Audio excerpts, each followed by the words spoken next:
Hello, everyone. Welcome to the Queerness Diaries. Today, I'm joined again by Joseph Federico, and we're going to be talking about our experiences today working in the world of social media, how it's impacted our mental health, talking about how we use LinkedIn and kind of the pros and cons as we found our authenticity through the platform. So, first of all, thank you so much again today, Joseph, for joining me. Connor, thanks for Great to having have me. I you. know, it's been some time, but I love these conversations. They're so important in today's landscape across the world that we have to have honest and truthful chats with each other and hopefully inspire some people as well to live their truth. So thanks for having me. Yeah, it's always such a pleasure to have you on. And I think these conversations around mental health, as difficult as they can be sometimes to approach, they're so needed for the community, especially in these times. We have, that necessity to keep pushing our voices and our experiences, and especially for both of us, because we're very much immersed in the world of social media and marketing on our day-to-day lives. And before we kind of go into today's topic, I just wanted to kind of touch on for you in terms of your business, what does social media mean to you, and how important is it to you on that day-to-day basis? Wow, we're going fast and furious. Yeah. uh, Social media is very important to me, and it's not only a lifeline of growth, at least for me and my business and the one that I currently run, but also grow Yeah. and have grown for the past several years. But it's a puzzle to me, and I enjoy figuring things out, Yeah. even when there are threats of platforms shutting down and reemerging suddenly, like TikTok. Uh, even to understand why certain platforms had failed in the past and how to really communicate on the ones that have survived and thrived in light of that mess or those messes that we've been given, as a society. So I just kind of fell into it, which we can get into more later or on another, uh, Yeah. another cast or another time together. But it's really become really important to me, and I'm very proud of that because I don't think a lot of people dedicate themselves as much as I know you can understand this too, as we do to social media and to posting. But Yeah. you need to hone in on exactly what you want it to do for you at the same time, if that makes sense. Yeah, And definitely. there's a lot that goes into that. So Yeah, 100%. And I think I'm not sure for you as well, but I always remember when I first started out in the social media world, and even back, this was 15 years ago, like just marketing sort of videos that I used to produce and songwriting. I used to produce music in my bedroom when I was about 16, 17, I and I love that. started out in social media then. But I always remember, and I think back, as much as the world's changed, like nowadays, and who knew, like even 5, 10 years ago, what the social media landscape would be. But a lot Sure. of things are still very much the same. You're trying to make content that resonates with an audience and that people, connect with. And when I was starting out with my music, like 16, 17 in my bedroom, back at the beginning of the 2010s, it was all about getting, at the time, a record company, someone to notice, kind of get a following that felt authentic to what I was doing. And Sure. even now, like with queer content and what I post on LinkedIn, it's always trying to generate that content that really resonates with the audience. I know some people are happy if they can just get any sort of following and it doesn't matter. But I think for you and me, it's so important to have the very personal connections with the people we're working with. I mean, that's how we kind of met as well. We were both looking, on LinkedIn for connections Yes, with it the was through community. LinkedIn. And here we are. Here we are all these months later, still having these conversations and sharing each other's works and being part of each other's communities, across the globe, which Yeah. is a positive aspect of social media, way more impactful than throwing content to a wall hoping it would stick. And Yeah. I got my start on social media just really for fun over 19 years ago, even before I met my partner, even before I was in my first job, which was in publishing originally. Yeah. in Manhattan, and it was my first platform was Facebook, and I joined, and they had just opened it up to everyone, right? I had Yeah. edu uh um email address, and I was just like poking around. And full transparency, I think social media was more fun back then, 19, 20 years ago. it, Yeah. Yeah. there was no rhyme or reason. It was just to simply have fun and connect with all Yeah. these different platforms. There was Hot or Not, which came out of MySpace, which came out of Mm. Facebook. There were so many different platforms that I think we were just more free on. And it Yeah, definitely. definitely evolved to having more of a purpose. And I appreciate that evolution, but it's a lot more difficult to cut through the noise today because everyone has an Yeah. opinion. And as you had said, extremely important, and you have a point, that people are just creating noise without a purpose. But we don't have that luxury, Connor, to just create noise and get likes and follows and shares.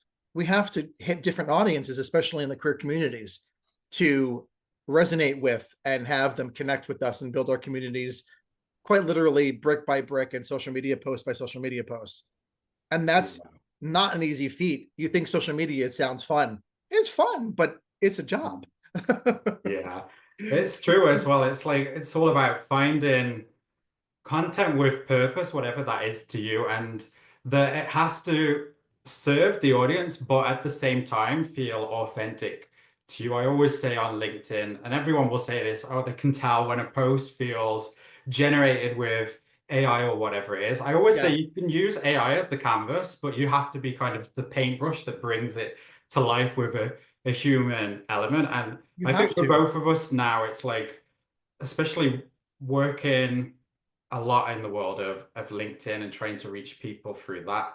Just by being ourselves, that's a big asset to us. But at least for me, it was not always that way. I was not always comfortable with No. sharing myself on social media. I don't know about you, but I always kept my work life very separate from my home life for many years.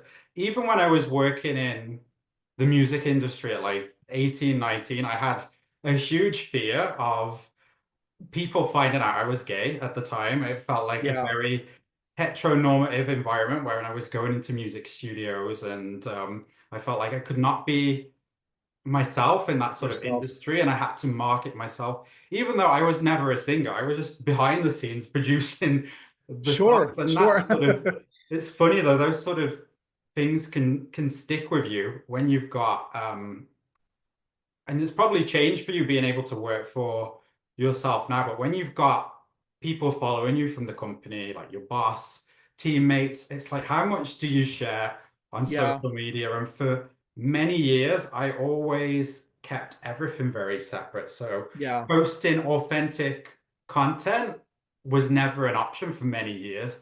And No. I think starting out in the music world, it didn't particularly matter because it was directed towards whatever artist and making, a big pop song or whatever it was. When Sure. I moved Sure. to Spain, it was like for education and schools generating content in line with the course and English. And then up until the Queerness Diaries, really any content I put out was not in the mental health space. It was very much strategic with the company, but I always would keep myself very separate. Separate. Didn't want people from my company on my Instagram. I didn't even have LinkedIn until May 2023. So I'm Wow. very late to the party. Oh my And gosh. I think eventually I had to make it for work, had to get with the times, but it was very uncomfortable for me to sort of start to be more authentic and Mhm. myself online. And I'm wondering how's that experience been for you with trying to find your authenticity? And I'm guessing it's changed a lot since you've been able to really work for yourself as well. It's changed a lot, and you're bringing up so many different important topics, but they're really emotional for me as you're saying them. And Yeah. as usual, I thank you, because I wouldn't normally think of these things unless we had a larger conversation. I think, at least for myself, and I think you can relate, but I think a lot of queer men that are listening, and and our allies. I want to be inclusive to all listeners, and Mm. people that are part of this conversation. But I think, at least for myself, we put ourselves in that jail cell. And I'm saying that purposely to be harsh, Yeah, because sure. we're always afraid, or we've always been afraid of being judged for who we really are. And I can speak for that, having both worked for myself, working in startups, and as well as working in, corporate America or the corporate world. And I've always wanted to keep, I mean, not now, and I could talk about that evolution, but I've always wanted to keep things separately. Yeah. I was afraid of being found out for whatever reason. I was afraid of being myself. I bent myself, as you had said, to the heteronormative lifestyle of being in a corporate office, wearing a suit and tie every day and being professional, covering even my tattoos and my piercings. And I Mm. had that persona of corporate America, money, money, money, always being professional, and never, ever, even years after I've worked at a company, being myself or feeling comfortable. Even Yeah. if a manager knew that I had a partner or I was, whatever that was. And I can even go back to when I worked at MSNBC, and I'm proud of that. Was it the best Yeah. job in the world? Absolutely not. Did I crush it? Probably at the time when I had that capacity, but my mind was elsewhere. I wanted to be dating boys. I wanted to be going to clubs. I wanted to be exploring my orientation and my sexuality more than working. Full, and Yeah. I've never admitted that to anybody. So you get an exclusive Mm. Yeah. answer from me. So even when I worked at MSNBC and there were a lot of gay men in the office, in the studio, I was really uncomfortable even working in that kind of environment because I was exploring my own self and I wasn't sure what that was. So then when I worked at Verizon, 2016, 2017, I was very tight-lipped, very buttoned up and closed off. And that clearly changed. I didn't even want to add people on social media. Um, or I had to for work. I was very uncomfortable that I would be found out. It was like a witch hunt, but Yeah. I brought that on myself. It wasn't actually reality. And I want people to understand that. And then when I worked at startups after that, and even at, for myself now, it's evolved into I really don't care. Clearly, my whole Yeah. persona is the marketing maven. It's the queerness diaries. It's speaking my truth where I can to be a part of the greater community to assist, but also it's very cathartic for myself to be able to Yeah. have a lot more freedom in speaking about this. And I can get into one more thing that's actually really serious in a moment, but I'm going to stop there for the time being. Yeah. But I think it's a journey that so many of us go on, like being able to find that comfortability, like in the workplace and also online with social media. And it's hard as well when we're sort of navigating, finding ourselves, and we're around environments, either in the workplace or whether Sure. it's online, seeing other people that are already very comfortable, but we've not found that because maybe it comes from perceived rejection or something's happened in the past, some sort of trauma that triggers something. It's a hard one to sort of toe that line between how authentic should we be when it comes to, our sexuality or gender identity, whatever it is. And Sure. it's like everyone always wants to say, well, you should be 100%, but it never is that case. We still will always have No. that fear. I've even had it it sounds ridiculous, in interviews when I've had to talk about even the queerness diaries, and I've been like Right. sat in front of someone that is like, well, tell me about your podcast and the work you do on LinkedIn. And Sure. for me, I'm comfortable explaining it now, but at first it was a weird thing to talk about. And I think that's because me being openly queer online was not something that was always the easiest. I remember when I moved to Spain, I'd grown up in that environment in the music industry of just switch off when you're into work, keep it separate. And Yep. then I Flip the was switch. working at first, yeah, in those school systems though. We always have that fear, like when we were in school of being outed. I had that as a teacher, and it was Yeah. it was always going to happen that I was going to be discovered online because I had a whole YouTube channel But then Yes, kids are very nosy, especially nowadays. They always have been, but they're always, say 8, 9 years ago when I was going into these schools, they could find you in 2 seconds. And at the time, I was trying to balance a life between being authentically queer for the first time in Madrid, but still sure. keeping things separate online. But I Mhm. was also like uploading photos on Instagram, hashtag gay, hashtag Madrid gay. And I Yeah. got found by some students, and then yeah, it was not the best experience because when I was like 25 at the time, and kids can be cruel. They were like, I don't know, teenagers at that age where if they discover the teacher is gay online, I did get a lot of, I'm not going to say abuse, but like mockery and things in the classroom. Yeah. And that ironically started me on a path of being, well, I'm so tired of having to balance these two lives so much because it makes Yeah. me exhausted. And even though at the time it was like, okay, I'm hiding all my socials, I don't want anyone finding my private life on Instagram, which is very difficult for anyone in the content world, anyone who's on YouTube, YouTubers, social media. If you're a But personality, yeah. it started me on a path, I guess, in that era of being more comfortable with myself online, just because it was so exhausting to go into work every day and have to completely close off and oh, will they find out? And whatever job it is, oh, what are they going to think of me if they know the real me? Am I going Sure. to, for example, if whatever job I was in, we go out, I'm starting new in a company. Oh, what's your Instagram account? Like, oh, I don't want them to see these photos of me like in Like the you're put gay on the spot clubs. immediately. Right, Yeah. right. Yeah, Yeah. And it was like a process year by year. And I think a lot of it was the perceived rejection is often worse than the actual rejection could ever be. We get exactly. so stuck in our heads. And if you start trying to change everything that you've already done on social media, however your life looks on Facebook, Instagram, Yeah. LinkedIn, you just will be cherry picking and nitpicking everything. And so Every in the single end, thing.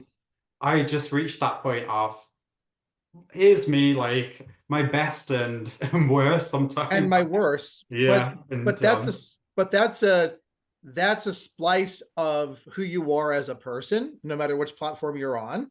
yeah. But I feel that it shouldn't be a big deal. I mean, it obviously, let's just say it all depends on which business you're in. If you're an adult performer, let's say, right?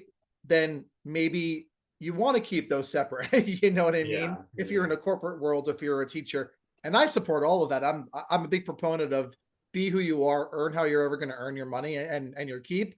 Yeah. Um, but if you're just like a social media person, or if you're just a regular guy that's queer, or any part of the alphabet mafia, right? Then it Yeah. really shouldn't be a big deal. But I completely understand. But I think we put those confines on ourselves, and Yeah, unfortunately, definitely. those are because of what we were taught. I think growing up, at least for Yeah. myself, that being gay may be bad. You may be getting in trouble. You have to hide who you are because of the heteronormative lifestyle that we've lived up to that point. Again, at least for myself.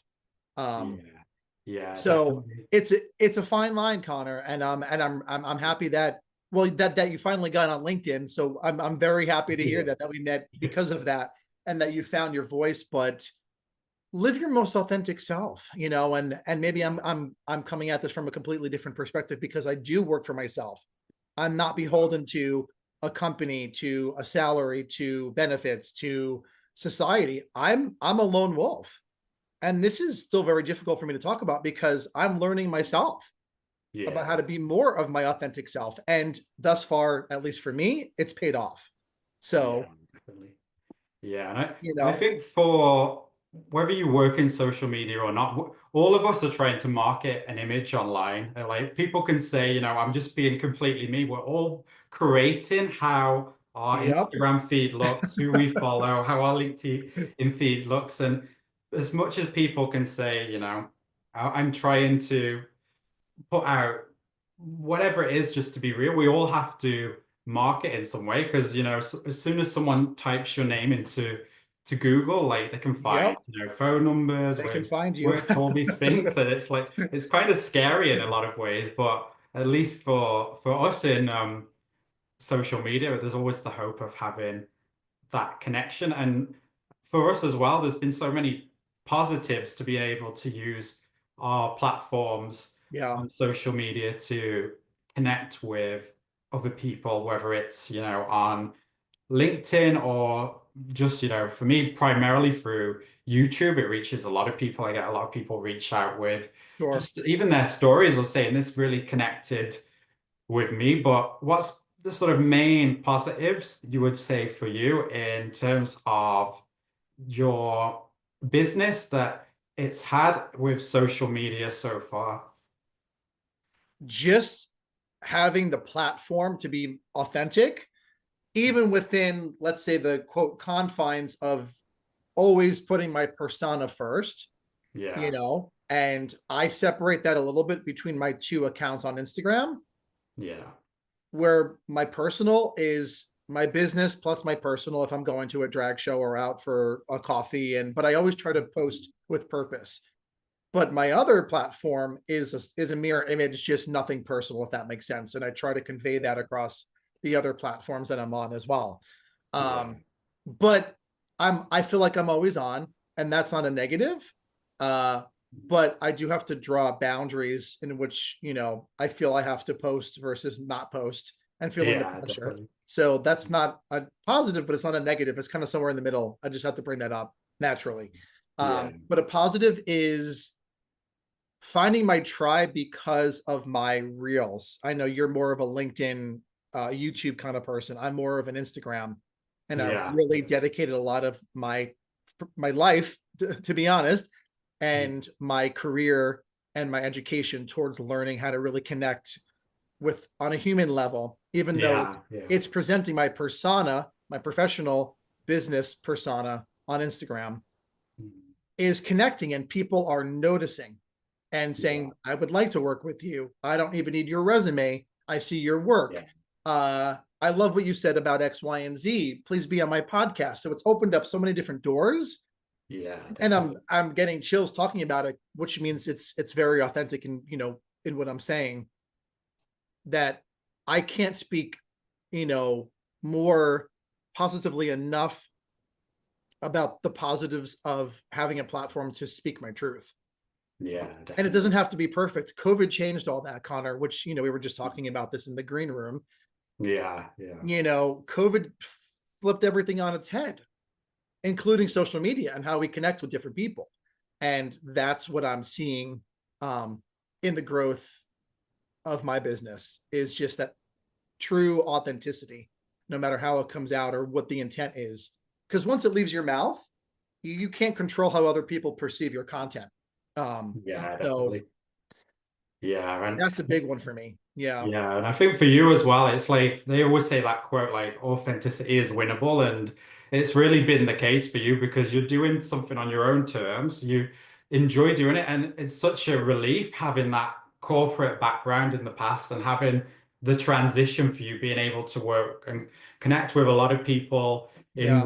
the queer community and having, you being able to do things for your business, but it's something that you would be doing anyway because you really enjoy it and you're having that connection, you're reaching people all the time, and Yeah. then more people are finding you, but it's something that you already enjoy doing and you're doing it on your own terms, which I imagine compared with in the past when, those corporate jobs, 40, 50 hours in the office and it's very heavy sometimes, it must be such a big transition now to be able to do it on your own terms and have the enjoyment and all the connections you get from it as well. It is. But it's constant, right? Now that Yeah, I'm on my own and I am the owner of my business and I'm working probably more hours than I did in corporate, yeah, you yeah, know, but I'm much happier and I'm not confined, but it was a big jump for me when I myself was in the boat, about a year ago, and I got let go for my job, and they had, told me, as in the recruiters were telling me, and I don't mean to toot my own horn, but I'm just saying this in a as just as part of the story, however those listening want to perceive this. They said basically your resume is perfect. Your salary requirements are perfect. You know, your background is great. You're a strong candidate for whichever field you're going to, you know, trying to go back into. Yeah. And then I'm like, A, what's the problem, right? Why am I not landing a job? But B, they also said, basically forget everything I just told you, and you should be going in alone. You should be working on your own business. Yeah.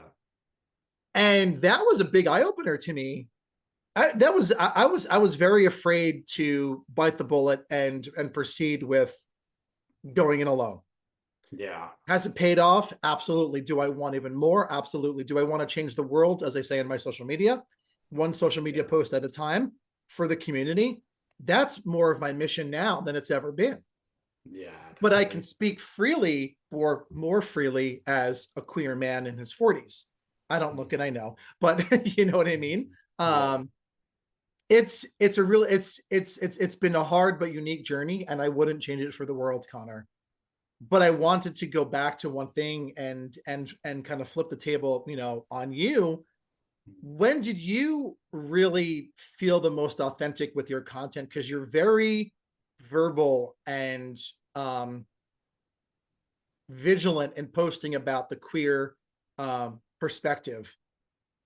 Are you still are you more comfortable than you've ever been sharing that, or do you feel that because now that's your persona with the Queerness Diaries and such, that you have to have that persona, if that makes sense?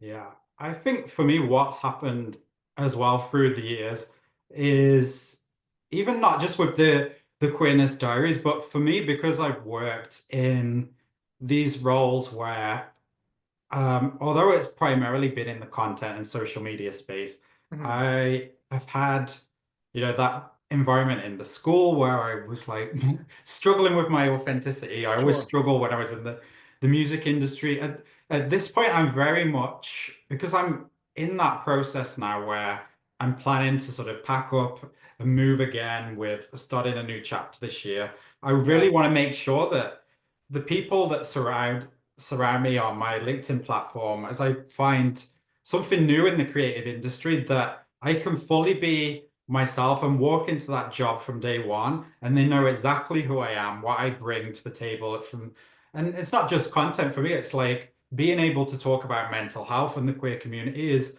something Yes. that I'm very passionate about. There was not just in terms of my queerness, but with ADHD, that was another thing that I struggled with in work Yeah. situations in the past. Yeah. Very negative experiences when I first started to be open about my ADHD with a few companies. I got a lot of judgment or comments like, well, I wish you told us sooner. Like those sort of What? things. Or I even had one company tell me, you use your ADHD as an excuse, like these sort of things. Wow. And so a lot of them, they just didn't have the knowledge and the understanding. And this is going back, years and years ago now. But Sure. because I had those experiences, for me now, when someone searches my name on LinkedIn or YouTube, whatever, it comes up with mental health podcast, queerness diaries. And so Yeah. it's so important that I go into a company and no one ever knows, when you're starting in a new job, what it's going to be like. You can search all you want on the internet, Glassdoor, employees that work there. You can't guarantee anything, but I want to give myself the best shot at being able to be myself in the company, because I think that's when ultimately whoever you're working with, it just aligns the best way. If you can walk in, be yourself, and it's not met with hesitation. And so it's Yeah. very organic for me now to have those conversations. And I kind of like to do it on LinkedIn because sometimes everyone knows this. LinkedIn is full of those influencers that talk, well, I was walking a dog at 5 a.m. in the morning and I saw someone that dropped a piece of paper and it was their CV and I hired them and now they're the best salesman in You're my company, right. and all these crazy stories. And it's like none of it's real. I just No. like to post very real things about mental health. I posted things about as creatives, how difficult it is now being a Yeah. job seeker in the industry, how difficult it is for people who work in social media because you're suddenly expected to be a graphic designer, a social media manager, a creative strategist, a That content frustrates creator, the hell out of SEO, me. all these things in one that would have been very separate job roles to make up a creative team. And so all these things I like to post about and bring awareness to because for a lot of creatives out there, we're burnt out, we're exhausted from five, Yeah. six, seven stage interviews.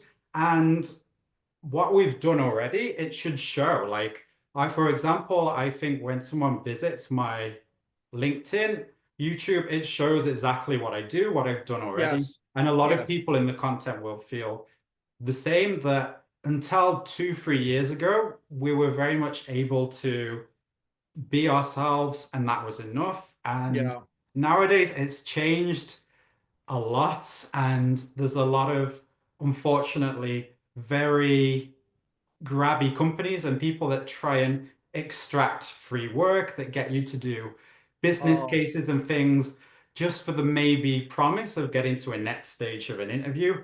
you And have so to for a dig lot into of that. us in the content industry, it's very Mhm. difficult now. And that's why for me, being able to be authentic on LinkedIn is so important. And I know a lot of people are in that boat where Oh their man. content, it should be enough. Like the work we've done, like I imagine for you, when someone views your LinkedIn, it shows exactly what you've done, what you do, and you don't want to have to do a free business case study and go through all No. these different rounds just to possibly get a client. It should show, No. and you know what I mean? And it's a difficult one to navigate for a lot of people. It's very difficult. So I want to break this down a little bit, right? Mm, In the context of what, you just said. There are companies out there that even when I peruse, right, that I try to cold message or cold call or cold email to try to yeah, see if they're looking for social media without hiring an individual, because it will yeah, save them money by hiring somebody like me, for instance. But I yeah, just kind of am on the periphery looking once in a while on LinkedIn or on Craigslist or Indeed. A lot of these companies don't know what they want. So that's a problem. Number yeah, two, there's a big problem with artificial intelligence in the sense of having them look through resumes and cover letters and rejecting people immediately. That wasn't a problem 2, 3, 4, 10, 15, 20 years ago. You yeah, were actually dealing with, HR, the hiring manager at a corporation, at a company or a startup, whatever that was. So it was human to human. Now it's human to machine. And that's, I think, yeah, a very clunky system that is detrimental to the world yeah, economy, definitely. which can be a whole different conversation. And then these people, these companies, as you were saying in the beginning of this next part of the conversation, are asking too much of content creators. You have to be the Yeah, publicist, you have to be the marketing yeah. manager, you have to be the graphic designer, you have to be the event manager, all for basically $0 Mm, because they want to lump marketing into an entire team yeah, in definitely. which they're looking for. It's a major problem. And we as creators don't necessarily have the gumption to push back. And Yeah, we want to fit in and we want to take on all those roles, which will eventually lead to burnout and lead to working more hours. And we can be thrown out tomorrow, right? But we're so desperate, most of us, and I myself was in that boat too, to mm, get the job, prove that we can do it all. Here's a case study, and here's this, and here's that. Pick me, pick me, pick me. mm. They're still not going to pick you because they don't even know what the heck they want. Yeah, definitely. Now go on a LinkedIn, and you're 100% correct. All these people that said, "Oh, I found my dream job," and my resume just flew to the office, and somebody took Yeah. that never happens. Mm, They're lying. I'm calling them out now. You're a bunch of yeah, liars. definitely. I don't Yeah. care how that comes off. Mhm. And the other end of the stick is when they reach out, which we were talking about earlier behind the scenes, in the green room before we started recording, was these professionals reach out to try to grab something from you. And more often than not, they're a fake profile, or they want too much, or they want you to pay for their services for follower ships or Yeah. what have you. And there's so much that's wrong with the internet Yeah. that what I'm trying to say is that essentially puts content creators in a very vulnerable spot on the internet, and Yeah. we have to decipher how we're going to navigate that and band together in order to make it more positive for us and land a job, or Yeah. completely stop job hunting and start your own business, whatever that path might look like for you. So Yeah, a lot definitely. to unpack, a lot to unpack. Yeah, and I think what's kind of happened is a lot of people don't realize when it comes to social media strategies and marketing teams that you need the full band and you can't package it all into one No, thing. You need all these different moving parts to your team to bring the magic out. Because it's like I always say, ultimately, I'm a content creator and strategist. I can edit videos. I can do graphic designs right, with AI. I right, do it for the podcast and LinkedIn. But right. I didn't study graphic design. It wasn't something I did. I learned to edit videos through YouTube, but I've not, Me too. worked specifically in that. So if you're asking me to do all those things, I can do them, but they have to think long term about the business, that really you need those people that are really fine-tuned in, say, Figma for the UX design, whatever it is, Adobe or different things for video content. You need those different specialists in that area as a Right. team to really make the business grow. And what's kind of happened over the last 2, 3 years is someone wants one person that can do all those things. And maybe the longer term consequences for the business have not yet happened yet, but I guarantee 1, 2 years down the line, a lot of these teams are going to be like, well, what's happened with our marketing strategy? Like things have gone downhill Yep. and they blame the candidate. It was never the candidate's fault in the first place. They were No. tasked with so many different things. And also those candidates that do get through to the job, they're not arriving full of energy from day one. They've gone through 7 stage interviews, case studies Yes. for free, exhausted from day one. So If people they need to even get realize, chosen for the job. Yeah. yeah, Yeah. I think sometimes people need to remember that for so many years we've had all these great assets to marketing and social teams that bring it alive, and you're just killing the creativity by putting all of that pressure onto one person. Like you said, Yeah. someone's going to burn out, and it's very different to even a year ago. It felt very different to how it is now. You cannot find, at least in Europe, any job position now that they look at No. your portfolio and content and that's enough. You have to do, unfortunately, we shouldn't have to, but we have to do these case studies. Otherwise, it's Oof. the end of the interview process. For That's me, I've had crazy very talking. bad experiences with I work know. being not necessarily, I could have been stolen, but I've done many lengthy processes recently I and know. then found out they've hired internally, or they can't make a decision. So you go through 2, 3 months of just going around and wondering. I And know. also, a lot of us can be great at something, but it can feed into that imposter syndrome because you're doing all these case studies. And if you don't get the position, it can dent your confidence. But I think for a lot of people out there, whether you're a specialist in SEO, whether it's video production, content strategy, to Yeah. know that it's not you, it's the process right now that's broken, and it's been normalized by a lot of people that don't know they've never worked a day in our They've never industry. worked. No, Yeah, no. Or even having or hiring members of the younger generations that just don't care. They're yeah, on their phones and they don't know how a corporation should work, right? yeah, It's a completely different generation. And in my opinion, and I'm calling this out for what it is, they really don't want to work. yeah, So either the content creators and marketers are being overlooked because these people want to hire cheaper labor, or it's because of artificial intelligence. And we're caught in the crosshairs, which is yeah, miserable. And how dare these companies, and this has happened to me as well, always try to point to myself first in speaking in these terms. I've done the same thing. These people, as part of the job interview process, send me 12 posts for Instagram how you would market this product or campaign. Yeah. Send me 3 Facebook posts. Send me a video that you'll edit. And then you'd never hear back from them, as you Yeah. were saying.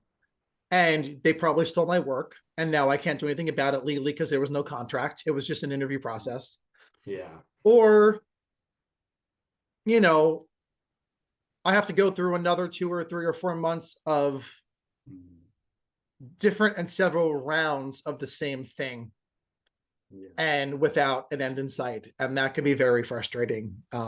So it's not easy, but burnout's real.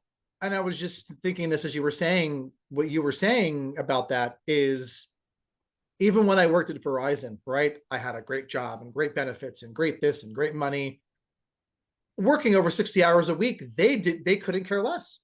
Yeah. I remember there was a big campaign we were working on one spring, or springtime, and I worked more hours on my work from home days than I worked in the office.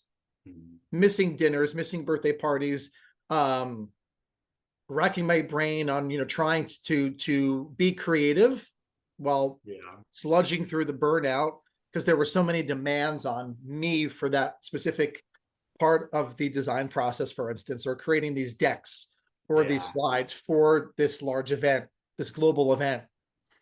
And then getting through legal, and then the legal department had so many edits and they couldn't care less. They never understood what we were doing. And it was a very clunky system. So is the grass always greener? Not necessarily. You could have a job that you could hate, but you could be earning a lot. I don't know. There's so many different ways in which we could take that. So it's insane. I'll call it for what it is, Connor. It's insane.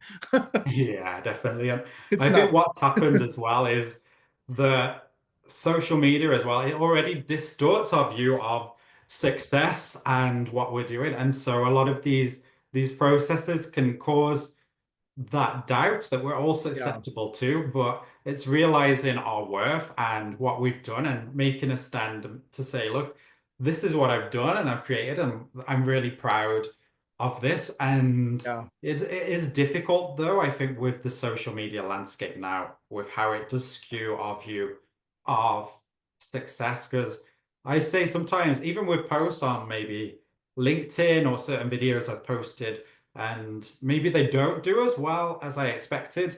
But then Yeah. I think if you put those people in a room, say a video gets 172 views. If you put 172 people in a room, that's going to have to be a very big room to take all those people that have Yeah. took the time to invest in your content and your work. But Mhm. with online, we tend to dismiss our successes sometimes, or we compare them to other persons and be like, well, I saw this video got 250 instead. And it's like we have to celebrate our wins a lot more, whatever they mean to us. And Yeah. it's all about, it does skew our view of how we think our work's doing. But if you think about, whatever piece of content you're creating, and think how many of those people are showing up, and also who's consistently showing up as well. Those are Sure. the people that you've really got to, stick with and champion. I always say on LinkedIn and YouTube, whatever it is, those sort of followers that have been there from the beginning and they still tune in, they still like your posts. Those are the ones that Yeah. you've really got to be championing as well. We get so lost sometimes in getting the next bunch of followers, reaching 1,000 views or 100,000, that Yeah. it's so easy to get caught up. And especially as someone like how I am at the moment, trying to find something new for myself in Yes. the creative industry, I feel like having those people on LinkedIn that really they check in on me, they like my posts, they say, how you doing with the current process? Or I'm going to repost this, and I'm shouting you out as well because you always repost and Oh, things to so do me about you. my So do content. you. It really does mean a lot though, and you've got to remember those people in the long run, having those authentic connections is so important. So for anyone out there that has that bit of imposter syndrome about Yeah. your work, it's not you. It's a crazy world out there with content at the moment. And just make Everyone sure. is shoveling Yeah. something, right? Everyone is Yeah. shoveling something. Here's a question, not to be negative, but do you notice that when you share something, a long form piece of content on LinkedIn, a discussion starter, Yeah. and a professional comes in and basically regurgitates what you had said as a comment? Is that normal to you? Are you seeing that happening on your content as well? Because on mine, a professional comes in supposedly and basically commends my work or my posts to Yeah. be part of that larger conversation, and they regurgitate almost as if they put it through artificial intelligence, a chat GPT, and Yeah. Yeah. made it a comment. Is that something that's normal to your Yeah. content as well? Yeah, I've had that happen quite often too, and it's very noticeable that sort of writing style from a lot Yeah. of these AI pieces of content, and often as well, a lot of those people usually then follow up with a message that I can tell as well as AI sort of generated, and so Yes. then I know 100% what's Thank going to you. come next, and so I think it's just kind of how the LinkedIn landscape is now, and yeah, when I sometimes will get just a very random comment from nowhere, and I'm like, you sometimes just see them as well. You scroll LinkedIn, you see those same sort of comments on everyone's posts, It happens to and me too. yeah, I think it's just the way it is, isn't it now? It's like it's something that from LinkedIn to YouTube, Instagram, not so much. There was a time where I would see my story and it'd be like 17 bots all viewing it, but not anymore. But I Right. think those sort of AI bots, I don't even know if they're real people or if they are, sometimes they're just trying to get some sort of engagement, being able to tune them out from the very real connections. Correct. Yeah. How how do you approach content sharing burnout within your own promotional campaigns? You know, do you ever create content and schedule it out, or do you create too much content and you weed through what you really want to be sharing with your audience? Like, is that something that happens to you as well? Because I know I feel the pressure sometimes when I'm Yeah. approaching burnout at the end of the week, like Thursday or Friday, or even over the weekend, where I get so excited about something and I create Mm. a reel and I save it in my drafts or a static image or some kind of promotional piece of Yeah. content for a campaign. And I literally let it just collect dust. Sometimes I say enough is enough. Has that happened to you? And what's your process in sharing content that will resonate with your audience? I think for me, I don't know if you can relate as well, but sometimes I feel like I've got nothing to say, but I have to say something on Sure. LinkedIn, especially so I always in the good thing when it comes to the queer community, news going on, and also mental health, there's always something else I can be talking about. So generating content's not difficult. It's more the pressure of I'm very much looking at who's watching my profile and hoping that people, especially now, because I'm looking for new opportunities, I'm always seeing which recruiters have looked from, say, Madrid and that. I'm trying to fine tune content for that. And sometimes I feel like I don't have anything to say, but I have to Right. make something. And my thing is more, and this is an RSD thing for my ADHD, I take Mhm. it very personally. Mhm. Sometimes Sure. if I've just started an application process, I know a recruiter's looking at my profile and say I only got, this is what I said about the how social media distorts success. I'm like, oh crap, Yep. it only got 8 likes. They're going to Right. look at that and think I'm crap at social media. But Right. Right. a post I made a month ago that I put no effort into got 150 likes and reposts on that. So Right. it's like that's more where I get not necessarily burnout, but I feel the pressure sometimes. I'm always, Yeah. especially, I'm sure it will change a lot as the year goes on once my Mhm. circumstances are different. But I feel like right now, my LinkedIn has got to very much be a sort of almost like a sales pitch, but I don't want it to be because I want it to be very authentically me with Right. the podcast and with everything I'm doing. But I feel like that content has to look like it's doing well, even if it doesn't do well. And Right. I don't know if you feel that sometimes it's like that pressure that we put on ourselves to have that content do well. And the thing is, often it does resonate. People will reach out, they send messages. Right. But that imposter syndrome, it creeps in with everyone, I It think, does. with their content. It does. And it's like, yeah, sometimes I do just have to take a break completely. I don't particularly plan my content, but I try and make sure there's at least one or two main posts a week.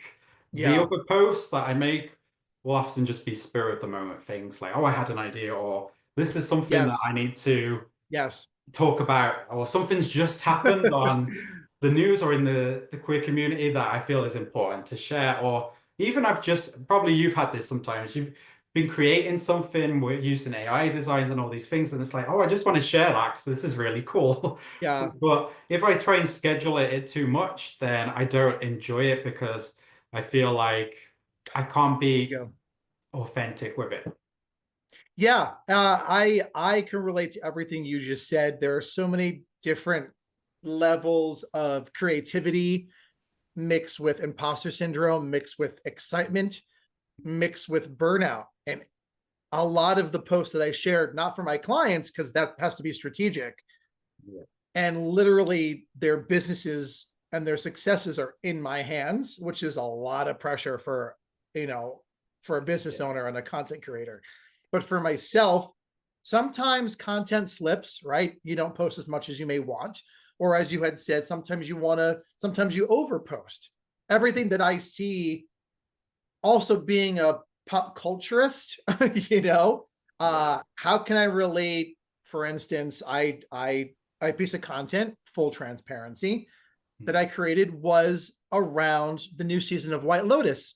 And I was, you know, creating this AI image kind of that looked like the new intro of the show with a gentleman that looks like me on a Yeah. computer with monkeys. And I'm like, how do I relate that? What story am I going to tell and weave into bringing it back to Yeah, what I definitely. specialize in: content marketing, pop culture, social media, burnout, whatever that may look like. And it falls flat. And then, as I think I understood this correctly, in creating it and putting so much pressure on the creative aspect, Mm. I stop enjoying it Yeah. and I become Yeah. less excited. And it sits in my Canva inbox Yeah. and Yeah. I don't wind up using it, you know? Yeah. So there are many times in which, especially at the end of the week, where I know I hit the burnout wall, which is usually around this time every week. Thursday, I'm like, I'm exhausted, Yeah. where I just say, I don't have to post this. It's not going to be detrimental to my business. Nobody's going to know any, you know, any different if I don't share something. And that's where the imposter syndrome comes in for me. I say, well, you know, come on, loser, or whatever. You talk down to yourself. Why aren't you posting this? What's wrong with you? You know, that's where it creeps in. Yeah. But the thing I want to bring home is this point specifically for content creators that run their own campaigns, like, you know, we both do. Mm. And there are countless people out there that are probably, hopefully, relating to what we're saying. This is very important.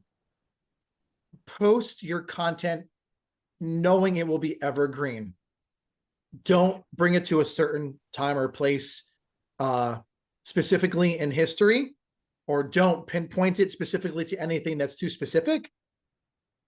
Just make it evergreen because people will be watching. If you get 8 likes today or tomorrow, you may get 1,000 likes in a week, a month, a year from now on the same piece of content that you Yeah, can reshare. definitely. So try to think on a larger scale of content creation that's not too specific, and don't pigeonhole yourself because people will be watching. I have people literally coming up to me at birthday parties and saying, I saw your content and I want to work with you.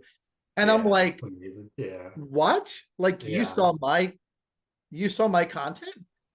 That's Yeah. the data in which I collect to understand and realize that what I'm doing is making an impact, even though I may not see it necessarily right away, if that makes sense. Yeah. So there's so many ways in which we can create content. Just be mindful of how you present yourself and of your time, because time is also money, and time is also, health and wealth, and it all depends on how you just spend it um in creating your future, because you want to be as healthy as possible too, just in your own life. So Yeah, definitely. it's a lot. It's a I lot. Yeah, I think that's such important advice though for people in the content world. And I think as well what you said, that authenticity is always winnable in the end. And if you've got something in a specific niche or area that you're really Yeah, passionate about and good at, keep working at that specific area. Don't feel that pressure like a lot of us do at the moment to have right, to immerse yourself into something that you're maybe not interested in at all just because you think in the short term, it might get you a win. If you've right, got right. something that you're really passionate about and it's something that has worked for you in the past, then you've got to keep honing in on that. Exactly. And that's something that will bring, it's a crazy time in the market everywhere. I know it is in the US, it is here in Europe as It well. really is. But and I guess that kind of leads us before we wrap up, what things are you manifesting for yourself in the social media world? What wins would you like to have this year? Yeah, building a more authentic persona for myself as I evolve and feel more comfortable in the queer space. Very important to me. Yeah. Reevaluating my mission statement, why I'm doing what I'm doing as a business owner, but for our community and allies. Being more of a leader in that space is a win that I Yeah. definitely want to be working towards, and I currently am. And I want to reach a wider audience as far as growing my business.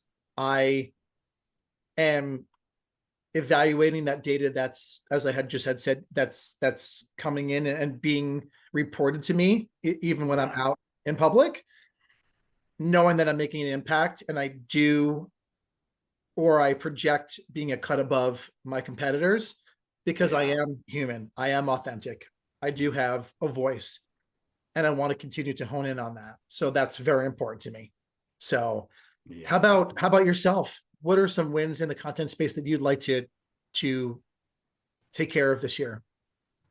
I think for me, the first one, the main one, is that it gets me back to Madrid at some point this year, and with something that's Absolutely. a lot more. For me, it will be a very exciting new chapter because it's been almost 3 years since I left there. So to go back into the world of, I think as well, because I've worked the last year with the Queerness Diaries a lot and been out Mhm. of that corporate space a bit, I'll be able to come in with a lot of fresh ideas. So it'd be exciting Sure. for me when I get a new opportunity. Another thing, though, as well for me is to the people that I have connected with, done podcasts with, all these things over the last year, to eventually start to meet a lot of these people in real life. I'm hoping at some point we get to meet in person too, and a I lot of would love those that so much. connections. It'd be such an honor. Yeah. Yeah, I think that's going to be such a great thing for me because there's so many people that I've met over the last year or so, and so many people from the community that it's going to be really exciting to have those opportunities in the future to connect in real life as well. And that's the power, isn't it, of social media? You never know who you're going to connect No. with, who's going to pop No. up in your inbox. And so that's exciting to me. The very real possibility in the future that I've got all these people across the world now that I can go and visit in the US, in Australia, in different Yeah. parts of Spain. So I'm really excited for that. I think it's going to be a very fun time. I've just got to get myself first into a new company in Madrid. So if anyone watches this And and you knows will. of a And you company in will. Madrid, Yes. let me know. And continue supporting each other, Yes, definitely. especially on LinkedIn. I know you've built such a strong community of influencers and creatives and professionals on your posts and within your, the context of the Queerness Diaries. It will pay off in the long run. It currently is, and I see it. with every repost and share and trying to support each other as well, you're going to land on your feet in surplus. And then we have to have you here in the States and hang out. So Yes, make it definitely. happen for 100%. yourself, and then you come on visit, you know. Yes, yes. I am really looking forward to that. And it's always such a pleasure as well chatting with you and having you, Yeah. on the podcast. And before we wrap up, so just to remind everyone that's viewing this, where's the best place? Just to remind people, I always put it in the comments, but for people reaching out, where can they reach you? Your Yeah. LinkedIn, best socials. Absolutely. So, namely on Instagram is Joseph A. Federico, or hashtag Joseph A. Federico, hashtag the marketing maven, or you guys can call or text me directly just for social media advice, a free consultation talking about mental health. I am a coach as well. So 973-289-3517. Just reach out and I will certainly be there for you. So let's connect. Awesome. Well, yeah, I shall put that in the comments below, people. So make sure you check out Joseph's socials. So thank you so much today for joining me. This has Thank you, been such an Connor. important conversation, and Amazing. it's always a delight having you. You're amazing, Connor. Thank you so much for your time as always. And we'll be back in a few weeks chatting, again. Yes. Well, thanks so much. And thank you, everyone, for tuning into the Queerness Diaries. We'll be back next week.